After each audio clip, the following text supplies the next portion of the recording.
Good afternoon বন্ধুরা, আমি সুতপা। আবার একটা নতুন সকাল নতুন ভিডিওর সাথে তোমাদেরকে জানাই অনেক অনেক স্বাগত। আজ হলো সোমবার, এখন বাজে সোমবার সকাল 7:30। এখন থেকে তোমাদের সাথে নিয়ে ভিডিওটা শুরু করলাম। তো আগের দিন রাত্রিবেলা আর কোনো বাসন টাসন কিচ্ছু ধোয়া হয়নি। তো আজকের ভিডিওর শুরুটা কিন্তু আমি আমার রান্নাঘর দিয়ে বাসনগুলো ধোয়া নিয়ে করলাম। এক আধ দিন রাত্রিবেলা যদিও সাধারণত থাকে না, কিন্তু যদিও থেকে যায়, সকালবেলা উঠে ফার্স্ট কাজ যেটা আমার থাকে বাসি ঘর ঝাঁট দিয়ে জামা কাপড় চেঞ্জ করে ফ্রেশ হয়ে আমার স্নানও হয়ে গেছে, একবারে স্নান করেই বাথরুম থেকে বেরিয়েছি। তো স্নান টান করে নিয়ে ফার্স্ট রান্নাঘরে এসে আগে রাতের যে এঁঠো বাসন সেগুলো সব ধুয়ে নিয়ে রান্নাঘর মুছে নিয়ে তারপর চা বসানো। তো ওই জন্য আগের দিন রাত্রিবেলা যেহেতু আর কিচ্ছু ধোয়া হয়নি, রবিবারটা আসলে একটু সন্ধ্যাবেলা আমরা বেরোই, তো আস্তে আস্তে রাত হয়ে যায়। তারপর রবিবারটা একটু যেন মনে হয় সব কাজেই যেন একটু আলস্যতা লাগে, বিশেষ করে বিকেলের পর থেকে যেন আর সেরকমভাবে আর কিছু করতে ইচ্ছা করে না। তো যাই হোক, তবুও যতটুকু যা পারি করি। তো এই বাসন দু একদিন একটু থেকে যায়। তো সকালবেলা উঠে আগে ফার্স্ট বাসনগুলো ধুয়ে নিচ্ছি, সব কিছু ধুয়ে ঠুয়ে নিয়ে তারপর রান্নাঘরটা মুছবো, মুছে নিয়ে চা বসাবো। ওদিকে হাজব্যান্ড এ সময় গোপাল জাগা ছিল, ওই সময় গোপাল শয়ন থেকে তোলা, তারপর আমি এদিকে সব সারছি, সেরে নিয়ে ছেলেকেও দুধ দেবো, ও খেয়ে পড়তে চলে যাবে। তারপর এক এক করে বাকি সব কাজে ঘরের হাত দেবো। বাসন টাসন সব কিছু ধুয়ে নিয়েছি। এখন এখানে যে রান্নাঘরটা মুছে নিয়েছি, খুবই ছোট জায়গা, কিন্তু এইটুকুর মধ্যেই গুছিয়ে টুছিয়ে সব কিছু রাখি। নাইলে মানে নিজেই একজন দাঁড়ালে এখানে আরেকজনেরা দাঁড়ানোর উপায় থাকে না। আমার রান্নাঘরের জায়গাটা এতটাই ছোটো, তবু এইটুকু জায়গার মধ্যেই সব কিছু গুছিয়ে রাখি। আর এভাবে এখন করতে করতে তো অভ্যেস হয়ে গেছে, এখন আর কোনো অসুবিধা হয় না। মানে আমার অসুবিধা হয় না, অন্য কেউ এসে যদি নতুন হট করে করতে যায় তার একটু সমস্যা হবে। তো এখানে এই যে যাই হোক, ওদিকে সব করে নিয়ে আমার আর হাজব্যান্ডের জন্য বসিয়ে নিলাম চা, আর বাকি দুধটা জাল দিয়ে নেবো। ছেলেকে এক গ্লাস দুধ দেবো, হরলিক্স মিক্সড করে ওকে সকালবেলা দুধ আর দুটো বিস্কুট খেয়ে ও পড়তে চলে যায়। তারপর বেলা এসে আজকে ওর স্কুলও ছুটি আছে, আসলে গরমের জন্য। ওদের তো প্রাইভেট স্কুল, আমার ছেলেদের প্রাইভেট স্কুল, তো ওই জন্য আর কি ছুটিটা ওদের সেভাবে হয়নি। কিন্তু একদিকে ভালো হয়েছে যে এক আধ দিন মাঝে মধ্যে স্কুল কর্তৃপক্ষ থেকে ছুটির ঘোষণা করছেন। পুরোপুরি এরকম ছুটি না দিলেও সপ্তাহে 3 দিন কি 4 দিন এইভাবে স্কুলটা হচ্ছে। তো শুনছি হয়তো বাকি যে কটা দিন, মে মাসের 20 তারিখ পর্যন্ত ওদের হলিডে লিস্টে লেখা আছে আর কি, 20 তারিখের পর থেকে ওদের ছুটি। তো মনে হচ্ছে অনলাইন ক্লাসটা শুরু হবে। তো এরকম একটা আভাস পাওয়া গেছে, এখন সিওরিটি কিছু না। তো সেটা হলেই যেন অতিমঙ্গল এই গরমের মধ্যে। মানে সরকারি স্কুলগুলো তো ছুটি পেয়ে গেছে, বাচ্চারা ভীষণই ভালো, কিন্তু আমাদের তো আর উপায় নেই, স্কুল খোলা থাকলে যেতে হবেই, খুবই কষ্টকর ব্যাপার। আর এখানে চা নিয়ে চলে এসেছি, হাজব্যান্ড আর আমি সময় বসে চা খাচ্ছিলাম। আর এই বসে এটা ওঠে নানা রকমের কথা, চা ঠাকে। ছেলে এই সময় উঠলো, ও উঠে ফ্রেশ হতে গেছে, তারপর ও খেয়ে নিয়ে ওকে দিতে যাবে হাজব্যান্ড কোচিংয়ে। রান্নাবান্না আজকে আগের দিনে খানিকটা করা আছে, আর দেখি কি করি। আর এদিকে এখন হাজব্যান্ড স্নান করে নিয়ে সকাল সকাল হনুমান চালিশাটা পাঠ করছে। এই সময় 10টার মতো হবে, আমরা একটু বেরোবো, ওই জন্য হাজব্যান্ড আগে স্নান করে চালিশাটা পাঠ করে নিয়েছে। তো একটু বেরোনোর ছিল, ওই জন্য আগে সব কিছু ফেলে আমি চাল ঠাল সব ভিজিয়ে রেখে এসেছি। তো বললাম আগে বাইরের একটা কাজ ছিল, বললাম চলো আগে ওটা সেরে নিই, তারপরে এসে বাকিটুকু করবো। কারণ বেলা হয়ে গেলে এমনি সকালবেলা মানে ঠাটা পোড়া রোদ, এই সময় মানে বেরিয়েছি যে কী কষ্টকর। তো তো এই ঘরে আসলাম, না মানে এই মিনিট 10-15 হল। হাজব্যান্ড খেয়ে বেরিয়ে গেল। তো কী পরিমাণ রোদ বাইরে, বাপরে বাপ, দাঁড়ানো যাচ্ছে না, মানে যেন উড়ে যাচ্ছে যেন হাত পাখি এখন। তো এখন যাই হোক, এখন রান্নাটা বসাবো। কালকের তো মাছ আছে, ওটা হাজব্যান্ডকে সিদ্ধ ডালটা দিলাম, আলু সিদ্ধ ডিম সিদ্ধ দিয়ে দিয়েছিলাম, একটা মাছ দিলাম, ওটা দিয়ে খেয়ে গেল। আমাদেরও মাছ আছে, ডালটা একটু আম দিয়ে সম্বার দেবো, আর একটু ওই ঝিরিঝিরি করে আলু পোস্ত ভাজবো। আমার জন্য একটু আলু সিদ্ধ দিয়েছি, ওটাকে লঙ্কা ভেজে মাখবো। আমার আবার মানে অনেক দিন আর কি আম ডালের সাথে একটু আলু চোখা ঝাল ঝাল করে খেতে ইচ্ছা করছে। ছেলে তো ওটা খাবে না, ছেলের জন্য আবার আলু পোস্ত ভাজা। তো এই আর কি, এক একজনের এক একটা। তো ওটাই করবো। তার আগে ওই জলের বোতলটা ভাঙবো, আর কুলারটাকে নিয়ে আসলাম রান্নাঘরে, ওটাকে দাঁড়াও দেখাই।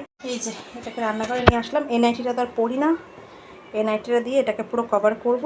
রান্নাঘরে রাখার পর আমার অনেকটা জায়গা আছে, এটাকে কভার করব। করে নিয়ে এটা তখন আর ইউজ হয় না একদম, এমনি পুরো ভালো অবস্থাতেই আছে। এখানটা রেখে দিই, ঘরটা একটু ফাঁকা হয়ে গেল, দেখা যাক পরে এটা কি করা যায়। এই যে এই কভারটা এনেছি, যে হয়েছে এটা দিয়ে পুরো এটাকে পেঁচিয়ে এই দড়িটা দিয়ে বাঁধবো, বেঁধে ওপর দিয়ে দাঁড়াও। তো এবারে এই যে কুলারটাকে এখন ভালো করে, এই যে আমার যে নাইটিটা, এই নাইটিটা আর পরি না, তো এটা দিয়ে ভাবলাম এটাকে একদম ভালো করে কভার করে দিই। তো আর কভার কিনিনি, কারণ এটা একটা চিন্তাধারা নেওয়া হয়েছে কুলারে, ভাবলাম থাকার বেকার শুধু শুধু কটা দিনের জন্য কভার কেনার দরকারও নেই। একদম আমার মানে ভালো কন্ডিশনেই আছে। 1.5 বছর না 2 বছরের মতো হবে। এটা মনে হয় 2022 সালে ওই দুর্গাপুজোর একটু আগাগ দিয়ে কেনা হয়েছিল। তো যাই হোক দুটো গরম বেশ ভালো মতোই কাটিয়েছি এটা দিয়ে। তো যাই হোক জিনিস পুরানো হয়েছে কি নতুন মায়া তো একটা থেকেই যায়। তো এটাকে তাই ভাবলাম যে আর যেহেতু আমার পুরো একদম সাদা রং মোছামুছি করে রাখতাম বলতে একদম মানে সাদাটা একদম চকচকেই রয়েছে এখনও।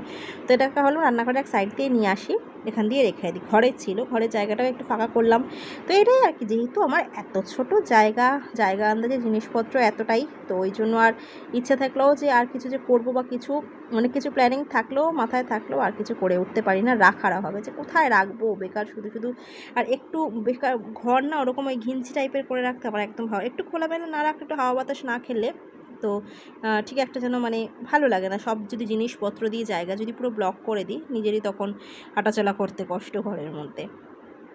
আর এই যে এর ওপর একটা টেবিল ক্লথগুলো যে আমার থাকে, যেগুলো একটু পুরানো আর কি, ওগুলো তো আর ফেলি না। আমার তো একটু ছেঁড়া ফাটা কিছু থাকে না, একটু পুরানো হয়ে গেলে চেঞ্জ করে ফেলি। ওগুলো আবার আলাদা আমি ধুয়ে কেচে আমি আলমারিতে রেখে দিই। এটা ওটা কাজে, এই যেমন ফ্রিজের ওপরে এখানে ওখানে আমার কাজে লেগে যায়।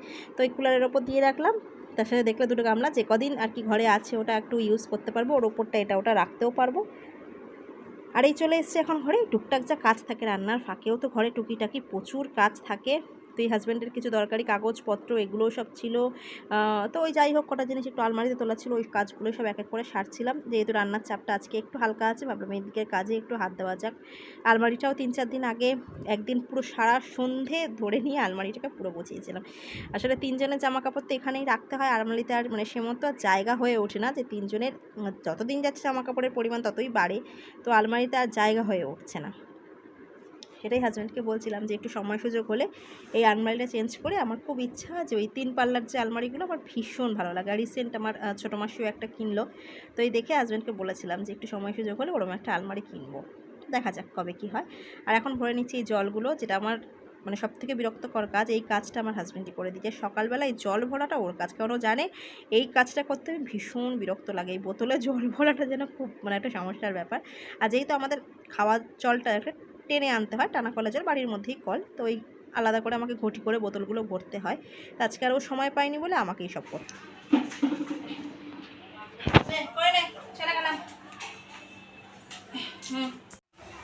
তো ওদিকে সব সেরে এই যে বসালাম আমের ডাল, হলুদ আসা শুরু হয়ে গেছে।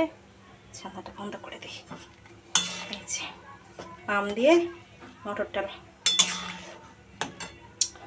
এখানে এই যে আমার মতো একটু দুটো আলু ভাতে দিয়েছিলাম, এটাকে শুকনো লঙ্কা ভেজে মাখবো। আর এই যে করবো ছেলের জন্য পোস্ত আলু, ছেলের জন্য মানে একটু বেশি করে রাখলাম। এটা আমার বড় খুব ভালোবাসে পোস্ত আলু ভাজাটা, রাতে আসলে দেবো একটু, যা তরকারি করি তার সাথে একটু পোস্ত ভাজা যাবে। আগের দিন ওই মটর ডাল দিয়ে টক ডালটা খেয়ে আমার বরের তো ভীষণ ভালো লেগেছে, বলেছে এখন টক ডাল করলে মটর ডালটা দিয়ে করবে, এত সুন্দর হয়েছিল। আর ডালটা বেশ একটু গলিয়েও দিয়েছিলাম, প্রেশারে 2-3টে সিটি দিলে ডালটা একদম গলে যায়। বেশ একটু মিষ্টি মিষ্টি ঝাল ঝাল করে করেছিলাম কাঁচা লঙ্কা দিয়ে, খুব ভালো খেয়েছিল। বললো টক ডাল করলে এখন থেকে মটর ডালটা দিয়েই করো, দারুণ হয়েছিল। তাই জন্য মটর ডাল দিয়ে বসালাম। আর এখানে এই যে মাছ রয়েছে, হাফখানা মাছ রয়েছে, এটা গোটাটা রয়েছে, পাবদা মাছটা আছে, আমের টক রয়েছে, ডাল আলু পোস্ত ভাজা, এতে হয়ে যাবে বেলা। আর ভাবলাম একটু পোস্ত আলু ভাজার সাথে একটু পাঁপড় ভাজা করে নিই। এই যে এই ব্যাট পাঁপড়, যে এই লাভ পাঁপড়, এগুলো আমার ঘরে থাকেই, সবসময় রাখাই থাকে। তা পাঁপড়টা যেহেতু আমার ঘরে সবাই খুব ভালোবাসে, একটু রাখা থাকে। আর এই যে দুটো শুকনো লঙ্কা ভেজে নিয়েছি, ঝাল ঝাল করে আলু ভাতে মাখবো, দারুণ লাগে কিন্তু টক ডালের সাথে আলু ভাতে, বিশেষ করে ঝাল ঝাল করে একটু আলু চোখা হবে, হেভি খেতে লাগে। তো এটা আর কি আমার জন্য করেছিলাম, ছেলে তো খাবে না যেহেতু আলু পোস্ত ভাজা আছে। দুটো শুকনো লঙ্কা দিয়েছিলাম কারণ আমি একটু ঝাল খেতে পছন্দ করি। আমার বরের জন্য এখন রান্নায় কোনো ঝাল দেওয়া হয় না। আমার ছেলেও ঝাল খেতে ভালোবাসে, আমার মতো এতটা খেতে না পারে কিন্তু ভালোবাসে। কিন্তু আমার হাজব্যান্ড যেহেতু একদমই ঝাল খেতে পারে না, ওই জন্য আমার রান্নাতে মোটামুটি ঝালের ব্যাপারটা উঠেই গেছে, করিও না। ওই যা হোক ওদের মতো করে খেতে খেতে আমার অভ্যাস হয়ে গেছে। আর যখন আলু ভাতে মাখি 2-3টে শুকনো লঙ্কা দিয়ে একটু বেশ ঝাল ঝাল করে মাখি।